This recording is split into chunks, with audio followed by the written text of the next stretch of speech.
Saya menikmati presentasi panjang dari Guntur ya.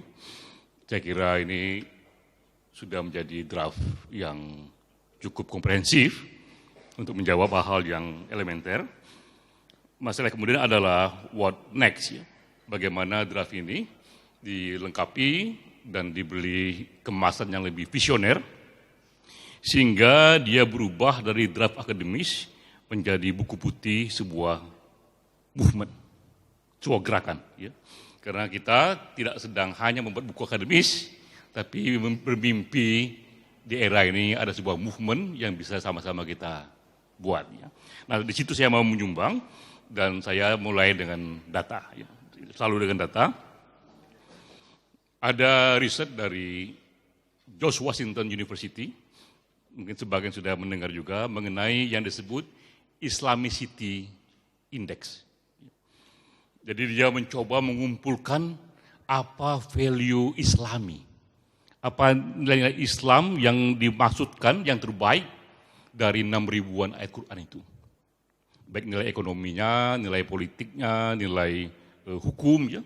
Yang semua itu dirangkum menjadi inilah nilai ideal Islam yang dibuat indeksnya melalui kuantitatif indikator, kuantitatif research, dan jadilah itu menjadi Islamicity Index. Ya. Nah ini digunakan oleh George Washington University untuk mengukur dari 208 negara seluruh dunia, negara mana yang paling islami. Jadi kepatokannya adalah nilai-nilai Islam di Quran itu.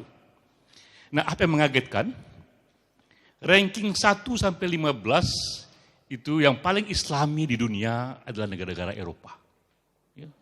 Ranking pertama itu ada New Zealand, ya, kemudian ada Denmark segala macam. Di 1 sampai 15 yang paling islami adalah negara Eropa. 16 sampai 37 negara-negara lain di tempat lain dan negara yang majoriti muslim baru masuk ke ranking 38. Malaysia ya. Negara-negara Arab lebih jauh lagi, Indonesia, pelopor Islam Nusantara ada di ranking 141, 140 jika yang diukur bagaimana nilai Islami itu tumbuh di wilayah itu. Ini ada indikatornya, ada risetnya dan bisa diuji. Ya. Nah apa yang menarik dari riset ini? Yang menarik adalah pertama, jika kita konsisten pada nilai Al-Quran, yang Islami itu berarti juga ada yang modern. Karena yang paling tinggi adalah Islaminya, negara-negara yang di puncak pada modernitas itu. Jadi yang Islami itu juga adalah yang modern jika value yang diukur itu.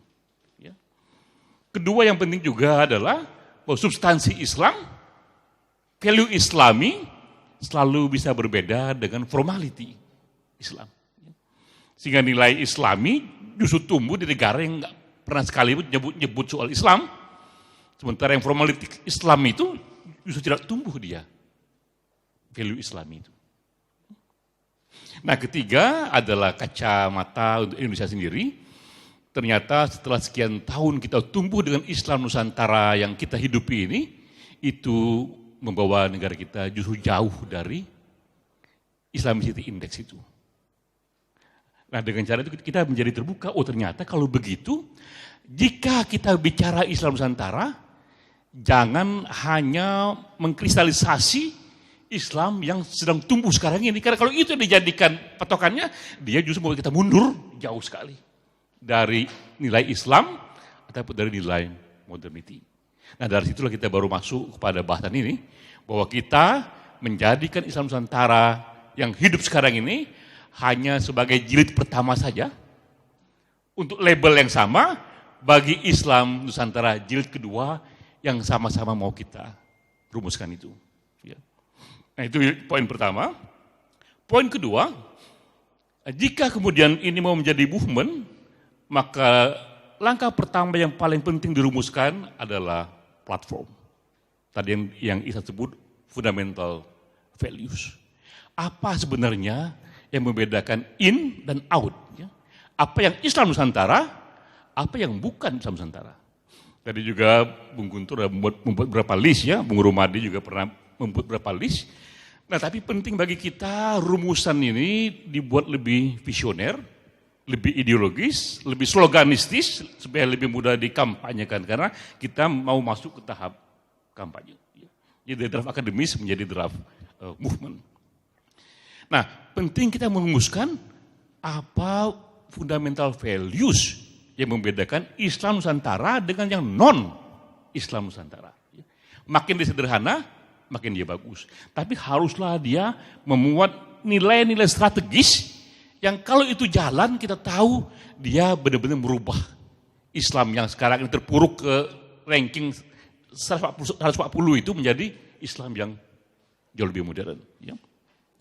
Nah, saya membayangkan di sini kita menjadikan satu draft kesepakatan merumuskan 5 pokok platform fundamental values dari Islam Nusantara. Cukup 5 saja, tapi dia sangat visioner, sangat kuat, dan juga masih umum, masih bisa diisi oleh yang detil-detil lainnya. Ya. Isi pertama yang paling penting adalah kita ikuti platform yang dibuat oleh Muslim progresif. Jadi kalau kita lihat di luar ya, apa yang dikerjakan juga oleh gerakan movement di luar mengenai gagasan, mereka pun juga membuat platform.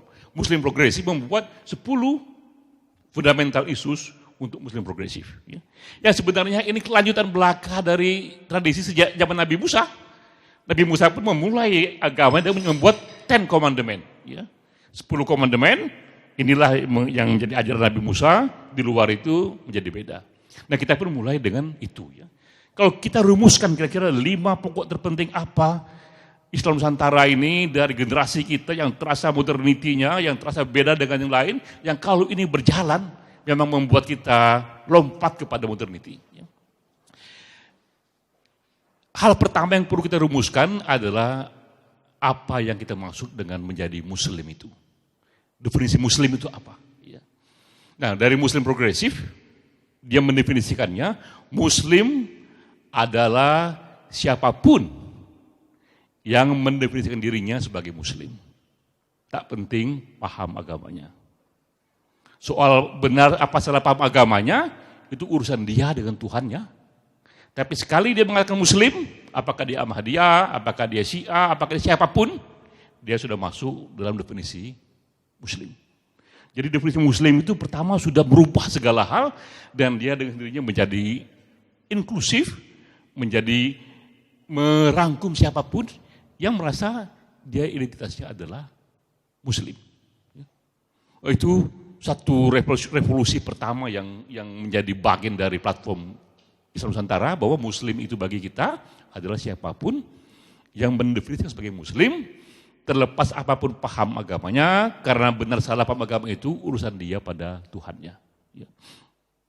Nah, kedua, yang penting juga adalah apa kredensial Islam itu.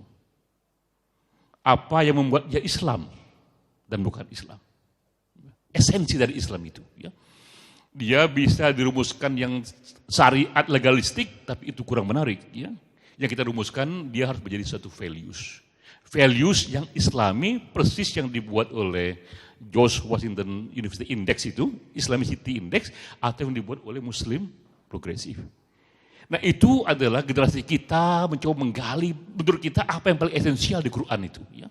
Saya membayangkan itu adalah compassion, itu adalah social justice, itu adalah tauhid yang bisa kita rumuskan menjadi desakralisasi, ya, plus aneka ide-ide Islam tanpa diskriminasi. Itulah esensial dari Islam. Yang bertentangan dengan itu, bertentangan dengan Islam. Sehingga dia menjadi revolusioner sekali. Inilah substansi Islam yang sekarang ini menjadi indeks dari Islamicity, yang negara yang tinggi dinilai ini, dia menjadi modern pula. Ya. Jadi dengan cara ini menjadi Islami, dengan sendirinya otomatis menjadi modern. Ya. Jadi kedua nilainya adalah inilah essential Islam yang bagian dari platform kita itu. Nah, ketiga, kita melihat sejarah bahwa Islam ini dalam sejarah menjadi nomor 1 di abad ke-10, justru ketika dia bersinergi dengan peradaban paling maju di era itu, yaitu peradaban Yunani. Dan jadilah dia menjadi pusat dari ilmu pengetahuan. Nah, hal yang sama juga akan terjadi seperti itu. Karena itu harus masuk dalam platform kita, bahwa yang ketiga itu Islam yang bersinergi dengan prinsip hak asasi manusia. Jika gagasan itu melanggar hak asasi manusia, maka dia potensial berbeda dengan Islam Nusantara. Kita katakan potensial, tidak pasti, karena kalau pasti itu kita bikin dia identik dengan HAM ya. Kita katakan Islam tidak identik dengan HAM, tapi tafsir Islam yang mau kita kerjakan ini, tafsir yang sangat dekat sekali dengan hak asasi yang terbaru. Karena kita mau bawa Islam itu sampai pada peradaban paling tinggi di zamannya. Nanti 20 tahun mendatang, 50 tahun mendatang, generasi ini mendatang akan menafsir sesuai dengan mindset mereka. Tapi mindset kita adalah HAM yang dirumuskan oleh PBB per hari ini. Karena itu kita katakan platform kita yang ketiga, Islam bersinergi dengan hak asasi manusia, sehingga semua gagasan yang bertentangan dengan HAM, dia potensial bukan Islam Nusantara. Nah, keempat, hal yang sama, bahwa Islam Nusantara bersinergi dengan prinsip demokrasi modern. Semua gagasan yang bertentangan dengan demokrasi modern, dia potensial bukan Islam Nusantara. Jadi makin jelas wajahnya itu ya. Nah, kelima, karena di Indonesia harus dibawa pula ini baik dalam rangka politik ya, ataupun dukungan kultural, bahwa Islam Nusantara itu Islam yang kita sinergikan dengan Pancasila. Jika dia melanggar Pancasila, maka dia potensial bukan Islam Nusantara. Jadi cukup dengan 5 itu saja. Itu sudah jelas itu wajah platform fundamental values yang mau kita bawa, dan itu kuat dasarnya. Apa dasarnya? Pertama tadi sudah ada indeks Islamicity Index yang merangkum Islamic values, sudah bisa diukur, sudah ada risetnya. Sudah kuat juga bahwa kenapa kita kawinkan Islam dengan ideologi paling maju di sebuah zaman, karena di abad ke-10 Islam paling maju, Islamnya ketika itu dikawinkan dengan kultur Yunani. Justru bukan Islam yang dimurnikan, tapi Islam yang dikawinkan dengan peradaban yang maju. Dan itu akan menjadi metode selanjutnya 50 tahun mendatang, 100 tahun mendatang, generasi mendatang pun bebas pula dia mendefinisikan Islam dengan mindset zamannya ketika itu, yang mungkin mindset sekarang ini sudah kuno bagi mereka. Ya. Nah, kita jadikan itu satu metode dalam menafsir Islam. Jadi pertama itu, ya, kalau kita mau menerjemahkan itu menjadi satu gerakan, maka kita merumuskan dulu apa menjadi platform kita, yang in dan yang out, sehingga yang bukan 5 ini, dia bukan Islam Nusantara. Nah, apa yang akan terjadi? Yang akan terjadi nanti adalah sebuah spektrum. Sama-sama menyebut Islam Nusantara, nanti NU punya versi sendiri, dan itu tak ada masalah. Kita pun, civil society punya versi sendiri. Dan sama-sama kita mengisi pasar bebas dunia Islam di Indonesia ini ya. Tinggal siapa yang bisa lebih kuat berkampanye, siapa yang lebih bisa kuat untuk didukung dana, didukung politik, itu yang akan pelan-pelan dominan. Karena itu hukum besi dunia gagasan ya. Jadi hukum besi dunia gagasan adalah tak hanya gagasan itu bagus, tapi juga didukung oleh politik, didukung oleh dana, jadi itu barang itu. Ya. Jadi pertama itu ya, bahwa kita rumuskan satu platform. Nah, kedua,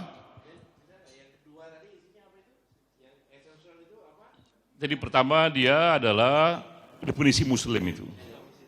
Kedua, esensial dari nilai Islam. Yang saya sebut pertama dia compassion, ya. Kemudian social justice. Ketiga itu tauhid yang desakralisasi itu. Keempat itu Islam tanpa diskriminasi yang sudah dirumuskan oleh Guntur di bukunya itu. Social justice itu. Ya, jadi itu yang kita anggap itulah esensial Islam yang paling kokoh, dicari pasti ketemu ayatnya itu ya. Dan juga bagusnya sudah menjadi Islamicity Index. Jadi gampang kita ininya. Dan alasan kita, jika Islamic values itu tercapai, dia pun akan menjadi negara paling modern. Kan dari riset yang ada, ternyata yang paling Islami justru negara Barat itu. Ya. Nah, kedua setelah platform itu kita sepakati adalah bagaimana menjadikan draft ini satu buku putih yang di-share oleh civil society. Karena movement di mana-mana dimulai dengan sebuah buku putih. Ya. Munculnya teologi pembebasan juga dengan munculnya buku Gustavo Guterres ya dengan Liberation Theology itu. Kita pun generasi kita ini tantangannya bagaimana kita bisa menghasilkan buku putih yang sama. Yang isinya Islam Nusantara tapi dengan visi yang kita punya sendiri. Nah, bayangan saya setelah nanti ini draft ini dilengkapi, ini kita share ke siapapun teman-teman civil society untuk diberikan input makin banyak ya. Kita minta juga para individual thinker Islam ataupun non-Islam yang ada memberikan input sebanyak mungkin sehingga jadilah dia sebuah buku putih yang di-share oleh banyak orang ya. Semua orang merasa menyumbang ke sana, tapi tetap ada satu platform yang visioner ya, simple dan visioner ya. Nah, setelah jadi buku putih itu, langkah selanjutnya adalah bagaimana dia dikampanyekan. Nah, saat itulah kita akan bikin website di dunia internet ya. Mungkin nanti kalau Diana bisa cari, kita bikin aneka training mengenai ini ya. Sehingga nanti pelan-pelan ini menjadi satu movement baru. Ada JIL di sana, ada Islam Ciputat di sana dan macam-macam lainnya itu. Tapi ada juga satu titik temu kita bersama, yaitu Islam Nusantara yang kita beri satu roh yang segar itu. Ya. Nah, jadi itu bayangan saya bahwa bagus jika generasi kita ini membuat sebuah ikhtiar, membuat sebuah movement. Ya. Kita ada dalam teknologi yang luar biasa dahsyatnya itu, yang generasi Cak Nur belum punya itu. Kita ada situasi di mana kerangka akademik juga begitu dahsyatnya, yang generasi Cak Nur belum punya juga. Ya. Kita punya pengalaman organisasi, pengalaman kampanye yang generasi Cak Nur juga belum ada. Seharusnya dari kondisi itu kita menghasilkan monumen yang lebih besar ketimbang dibikin oleh Cak Nur, dibikin oleh Gus Dur. Ya. Nah, itulah maksud saya, semangat kita, mimpi kita di ruangan ini berharga untuk dicoba. Jika nanti gagal, minimal kita berkatakan diri sendiri bahwa minimal kita sudah mencobanya ya, dan memikirkannya. Itu tambahan dari saya. Wassalamualaikum warahmatullahi wabarakatuh.